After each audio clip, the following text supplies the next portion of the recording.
Assalamu alaikum everyone. Our next topic of discussion is abnormal uterine bleeding. It means deviation from the normal menstruation. इसमें different हो सकता है volume, duration, frequency, regularity या intermenstrual bleeding. इसके causes को palm coin से याद कर सकते हैं. Structural causes भी हो सकते हैं और non-structural भी. Polyps, adenomyosis, leiomyoma, malignancy, hyperplasia, coagulopathy, ovulatory, endometrial, iatrogenic, and not yet classified. इसमें जो MCQ आता है that what is the most common cause of abnormal uterine bleeding, that is leiomyoma यानी कि fibroids. Terms जैसे कि dysfunctional uterine bleeding, menorrhagia, metorrhagia, polymenorrhagia, polymenorrhea, oligomenoria पहले use होती थी but now they are no longer recommended. Next comes the pregnancy. इसमें भी कुछ MCQs हैं जैसे कि फर्टिलाइजेशन कब होती है, कहाँ पर होती है. It occurs in the upper end of the fallopian tubes, the ampulla, and when it occurs within the first day and 1 day of ovulation within 24 hours.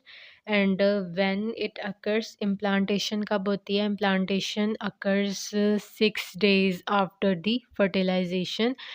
उसके बाद एससीजी की सिक्रीशन कब होती है. सेंसिटिव ट्रोफोब्लास्ट सिक्रीट करते हैं SCG जो कि डिटेक्टेबल होता है ब्लड में 1 week आफ्टर फर्टिलाइजेशन. और यूरिन टेस्ट में डिटेक्टेबल होते हैं 2 weeks आफ्टर फर्टिलाइजेशन में. यानी कि अगर प्रेगनेंसी ब्लड टेस्ट करवाएंगे तो उसमें 1 week के बाद पॉजिटिव आएगा और अगर यूपीटी करवाएंगे तो 2 weeks बाद पॉजिटिव आएगा. इसके अलावा कुछ टर्म्स होते हैं जैसे कि एम्ब्रियोनिक या developmental age, time since fertilization जो कि एम्ब्रोलॉजी में यूज़ होती है, और जेस्टेशनल एज होती है time since the first day of the last menstrual period जो कि क्लिनिकली यूज़ होती है, जिसको हम एलएमपी भी भी कहते हैं. इसको हम ईटीडी कैलकुलेट करने के लिए भी यूज़ करते हैं. जैसे कि यहाँ पर फर्टिलाइजेशन हुई है तो यहाँ से स्टार्ट हो गया एम्ब्रियोनिक एज या डेवलपमेंटल एज, और यहाँ से मेंसेस स्टार्ट हुए यानी कि एलएमपी स्टार्ट हुई है तो यहाँ से जेस्टेशनल एज कैलकुलेट करेंगे. तो ये 2 weeks ज़्यादा होती है जेस्टेशनल एज, डेवलपमेंटल एज या एम्ब्रियोनिक एज से. उसके बाद आ जाते हैं gravidity. Gravida means number of pregnancies और parity means number of pregnancies that resulted in live birth. यानी अगर ग्रेविडा 4 पैरा 3 है इसका मतलब है पहले उसके 3 बच्चे हैं और अब वो 4th टाइम प्रेग्नेंट हुई है. उसके बाद प्लेसेंटल हार्मोन सिक्रीशन इंक्रीज होती है over the course of pregnancy और एचसीजी की पीक होती है at 8 to 10 weeks of gestation. अब इन्होंने यहाँ पर मेन सोर्स ऑफ हॉर्मोन्स दिखाया हुआ है कि पहले कॉर्पस ल्यूटियम सिक्रेट कर होता है हॉर्मोन्स और फिर ट्रांजिशन होती है, प्लेसेंटा टेक ओवर कर लेता है आफ्टर 8 to 10 weeks. पहले एचसीजी दिखाया हुआ 8 to 10 weeks पे इसकी पीक आई है और फिर इसका लेवल ड्रॉप कर गया और बाकी एस्ट्रोजन, प्रोजेस्टेरोन, प्रोलैक्टिन और ह्यूमन प्लेसेंटल लैक्टोजन इनका लेवल प्रेगनेंसी जैसे जैसे बढ़ रही है इनका लेवल भी इंक्रीज हो रहा है. Next comes the physiological changes in pregnancy. सबसे पहले कार्डियोवास्कुलर चेंजेस हैं. अब प्रेगनेंसी में एस्ट्रोजन और प्रोजेस्टेरोन का लेवल इंक्रीज होता है जिसकी वजह से ये चेंजेस आती हैं, और ग्रेविड यूट्रस का भी मैकेनिकल इफेक्ट होता है.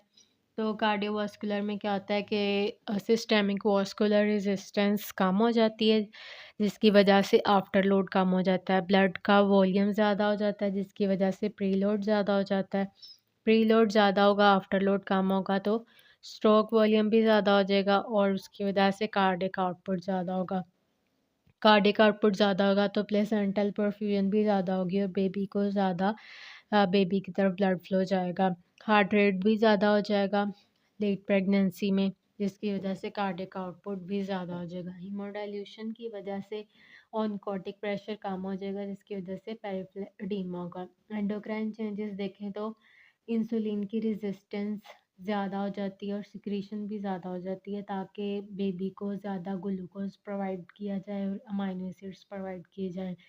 लिपोलिसिस भी ज़्यादा हो जाएगी, फ़ैट की यूटिलाइजेशन भी ज़्यादा हो जाती है, जिसकी वजह से जेस्टेशनल डायबिटीज़ होने के चांसेस भी ज़्यादा हो जाते हैं। पिट्यूटरी एनलार्जमेंट होगी, क्योंकि पिट्यूटरी से ही सारे हार्मोन सिक्रीट हो रहे हैं, एफएसएच और एलएच वगैरह। उसके अलावा जो प्रोटीन्स हैं, lipoproteins, TBG, thyroxine binding globulin, corticosteroid binding globulin और सेक्स हार्मोन बाइंडिंग ग्लोबुलिन का लेवल भी रेज हो जाएगा। जीआईटी में देखें, जीआई की मोटिलिटी कम हो जाएगी, लोअर एसोफेजियल स्फिंक्टर की टोन कम होगी, गॉल ब्लैडर स्टेसिस होगा, जिसकी वजह से प्रीडिस्पोज होगा पेशेंट टू कॉन्स्टिपेशन, गर्ड होने के चांसेस होते हैं और गॉल स्टोन होने के भी चांसेस होते हैं। Then comes the haematological changes. Dilutional anaemia होगा, आरबीसी का मास ज़्यादा होता है ताकि ऑक्सीजन की डिलीवरी हो फीटस को, बट प्लाज्मा वॉल्यूम उससे भी ज़्यादा हो जाता है ताकि मेटाबॉलिक नीड्स प्रोवाइड हों फीटस की और मदर की भी, जिसकी वजह से डाइल्यूशनल एनीमिया होगा, यानी कि फिजियोलॉजिकल एनीमिया होगा प्रेगनेंसी में।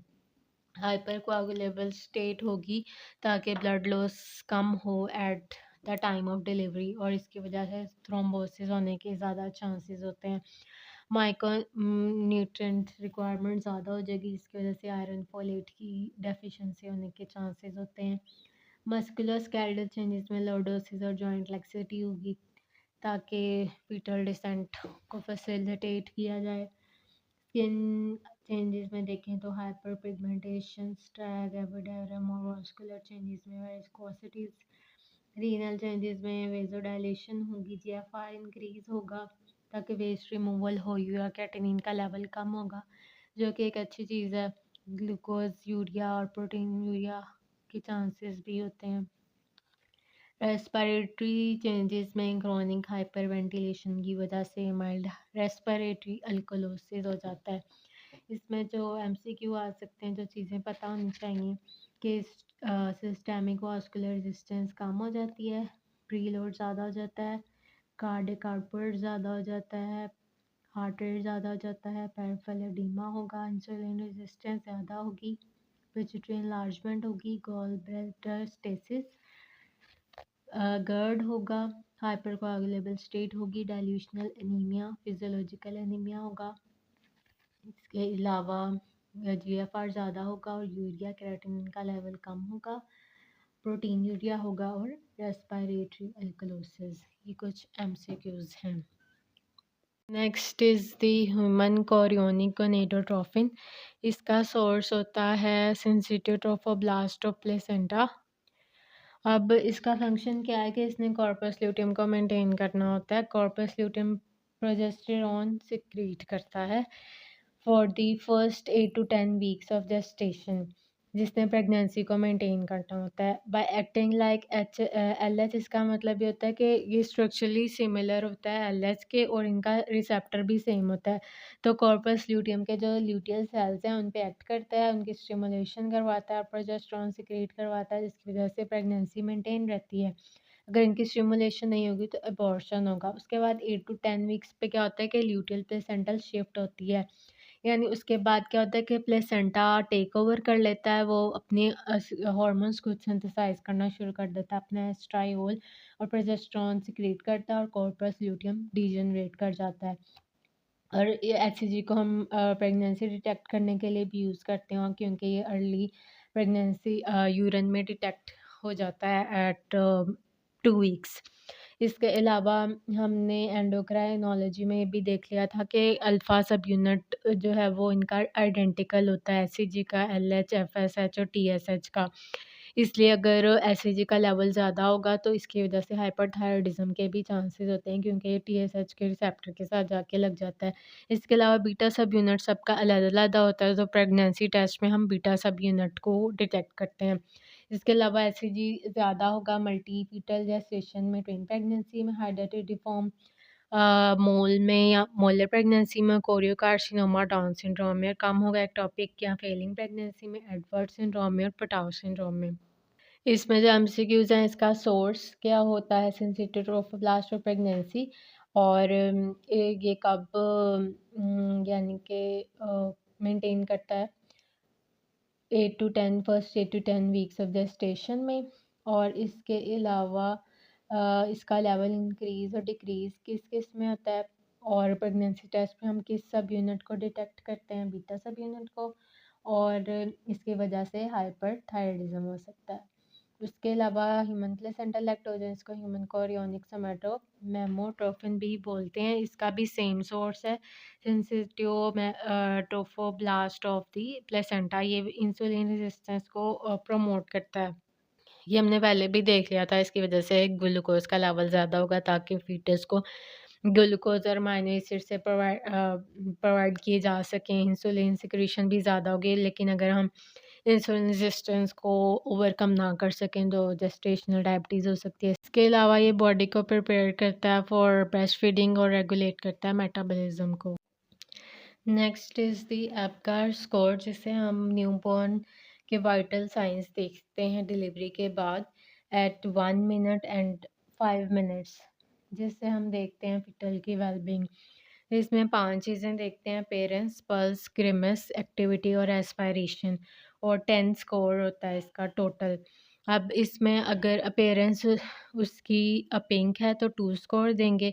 उसके बाद अगर एक्सट्रीमिटीज़ ब्लू हैं तो 1 स्कोर, और अगर पेल या ब्लू बेबी है तो 0 स्कोर। पल्स अगर 100 से ज़्यादा है तो 2 स्कोर, अगर 100 से कम है तो 1, और अगर पल्स नहीं है तो 0 स्कोर। ग्रेमस अगर वो सही तरह से रो रहा है और पुल्स अवे कर रहा है तो 2 स्कोर, अगर ग्रेमस है या वीक रहा है तो 1 स्कोर, अगर कोई रिस्पॉन्स नहीं दे रहा तो फिर 0 स्कोर। एक्टिविटी अगर एक्टिव मूवमेंट है तो 2 स्कोर, अगर आर्म्स और लेग्स उसकी फ्लेक्स्ड हैं तो 1, और अगर कोई मूवमेंट नहीं है तो 0 स्कोर। अगर स्ट्रॉन्ग क्राई है तो 2 स्कोर, अगर स्लो या इरेगुलर है तो 1, और अगर कोई ब्रीदिंग नहीं है तो फिर 0 स्कोर। इस तरह से उसका 10 स्कोर होता है। अगर लेस देन 7 है तो फर्दर इवेलुएट करेंगे, अगर फिर भी लो रह रहा है बाद में भी तो इसका मतलब है कि baby is at risk of long term neurological damage. Next comes the neonatal birth weight, low birth weight और हाई बर्थ वेट। अब इसमें से भी सारे एमसीक्यूज़ ही आते हैं, और लो बर्थ वेट में अगर लेस दैन 2.5 केजी यानी 2500 ग्राम से कम है तो लो बर्थ, और अगर 4 केजी से ज़्यादा है, 4000 ग्राम से ज़्यादा है, तो इसको हम बोलेंगे हाई बर्थ वेट या मैक्रोसोमिया। इसके रिस्क फैक्टर्स में प्रीमेच्योरिटी या फीटल ग्रोथ रिस्ट्रिक्शन है, और इसमें है कॉन्स्टिट्यूशनल जेनेटिक फैक्टर्स या ओबेसिटी या फिर मैटरनल डायबिटीज़ मेलाइटस। कॉम्प्लिकेशंस में मोर्टेलिटी और मॉर्बिडिटी के चांसेस होते हैं, इसमें ज़्यादा रिस्क होता है मैटरनल या फीटल ट्रॉमा के। इसमें जो एमसीक्यूज आता है लो बर्थ वेट में बेबी का वेट कितना होता है, तो इट इज़ लेस देन 2500 ग्राम और लेस देन 2.5 केजी।